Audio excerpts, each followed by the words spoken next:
Brookhaven's main street didn't just shimmer. It choked under a blanket of August heat.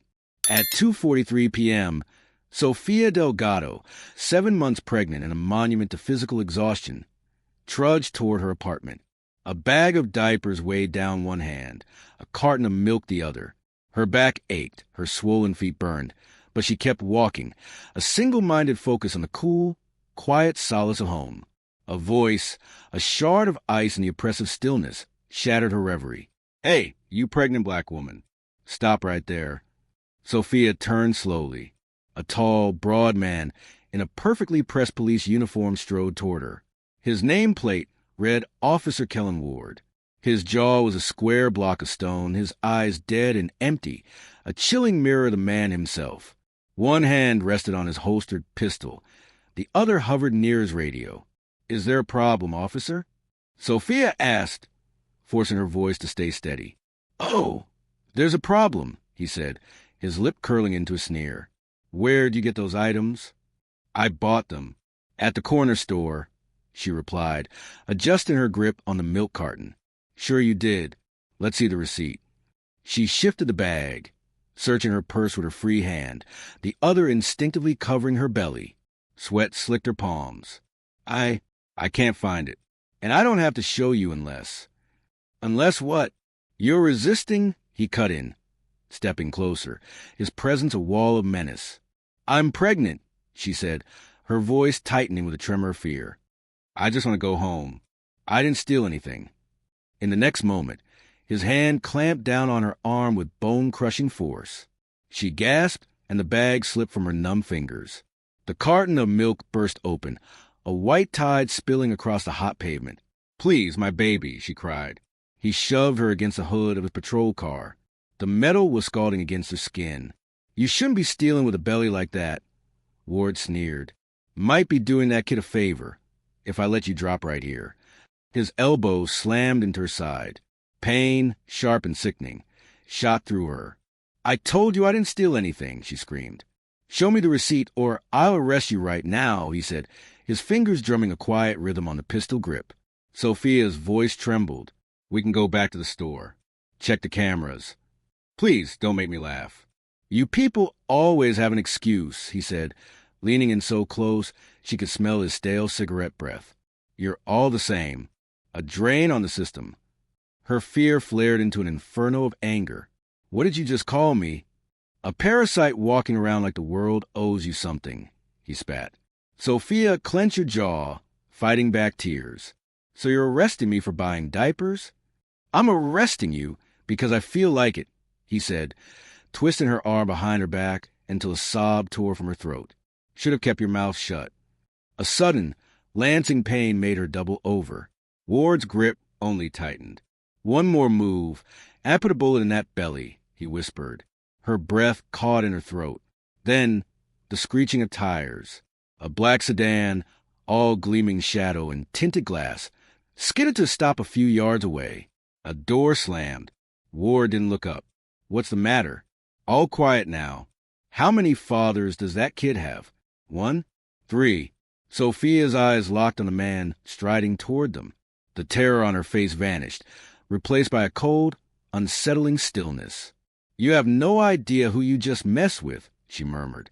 Ward chuckled. But then the footsteps grew louder, measured, deliberate, powerful. Something in the air shifted, the very heat seeming to bend to their presence. He turned his head, and his bravado evaporated. It was Captain Adrian Vance, his superior. No uniform, just a pristine white dress shirt. Sleeves rolled to the elbows, his badge hanging on a chain around his neck. His face was unreadable, carved from stone. "What the hell is this, Ward?" Vance's voice was a low, resonant warning bell. Ward stiffened. "Sir!" She wasn't cooperating. "Possible theft. Resisting. Possible what?" Vance's tone was ice as he moved closer. He glanced at Sofia's bruised arm, her scraped knee, the spilled milk pooling at her feet. She didn't identify herself. "Sir, that's my sister," Vance cut in, his voice low but lethal. "You just put your hands on my pregnant sister."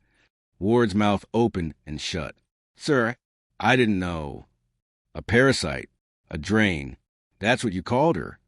Ward's face paled. You're a misunderstanding. Vance closed the space between them until Ward could feel his breath. I'm not misunderstanding a damn thing. For a moment, the street went silent except for the frantic hum of cicadas. Ward's hand twitched toward his radio, but Vance's stare froze him. Sophia shifted against the car, breathing hard, her mind racing. She'd seen this look in her brother's eyes only once before, and the man on the receiving end hadn't walked away unscathed. Vance's voice dropped to a whisper only Ward could hear. You have no idea how badly you just screwed up. Ward swallowed hard, his gaze flicking toward the sedan, as if realizing for the first time there were others inside. Sophia saw it, too. Through the tinted glass, a shadow moved. Someone else was here, watching. Vance glanced toward the car, then back at Ward. His expression changed just slightly, but enough to make Sophia's stomach twist. Get in the car, Vance said suddenly, his tone clipped. Ward blinked. Sir? Now. Both of you. Sophia's heart lurched. Adrian, what's going on? But her brother didn't answer. He just looked at her, really looked, and she realized there was something in his eyes she hadn't expected. Not just anger, but something darker. The back door of the black sedan opened. A man in a charcoal suit stepped out, his face hidden in shadow. He spoke quietly, but the words carried on the heavy air. Is this her? Vance's jaw tightened. Sophia froze. Ward looked between them, confusion giving way to a bone-deep fear. Yeah, Vance said finally, this is her.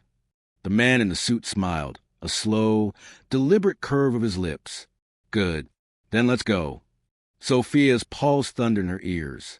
Her brother's hand was firm but not gentle as he guided her toward the sedan. Adrian, what is this? She demanded, resisting just enough to force him to meet her eyes. Who is that man? Get in the car, he repeated, his voice low. It's not safe to talk here. Ward, still rattled, obeyed without a word, sliding into the back seat opposite her. The man in the charcoal suit stepped aside, letting them in, then shut the door himself before walking around to the driver's seat. The interior was ice cold, smelling faintly of leather and something metallic and sharp. Sophia's mind spun.